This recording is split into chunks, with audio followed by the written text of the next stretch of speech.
அண்ணா புரட்சி தலைவர் அம்மா திராவிட முன்னேற்ற கழக நிறுவனர் மற்றும் கழக பொதுச் செயலாளர் வி செந்தில்குமார் அவர்கள் இன்று 2026 சட்டமன்ற பொது தேர்தலில் போட்டியிடுவதற்கு தனி பொது சின்னம் வேண்டி இந்திய தேர்தல் ஆணையத்திற்கு விண்ணப்பித்திருந்த நிலையில் இன்று பொது சின்னமாக பலாப்பழம் சின்னம் கிடைக்கப்பெற்றதை மகிழ்ச்சியுடன் தெரிவித்தார்.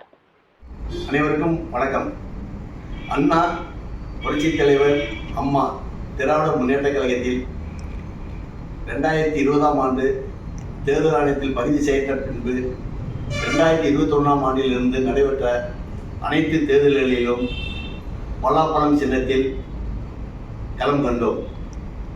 2026ஆம் ஆண்டு நடைபெற இருக்கின்ற சட்டமன்ற பொதுத் தேர்தலில் தேர்தல் ஆணையத்திடம் பலாப்பழம் சின்னம் வேண்டி விண்ணப்பித்திருந்தோம். இன்று இந்திய தேர்தல் ஆணையத்தில் இருந்து 2026 சட்டமன்ற பொதுத் தேர்தலுக்கு பொது சின்னமாக பலாப்பழம் சின்னத்தை தேர்தல் ஆணையமானது கொடுத்துள்ளது என்பதை மகிழ்ச்சியோடு தெரிவித்துக் கொள்கின்றோம்.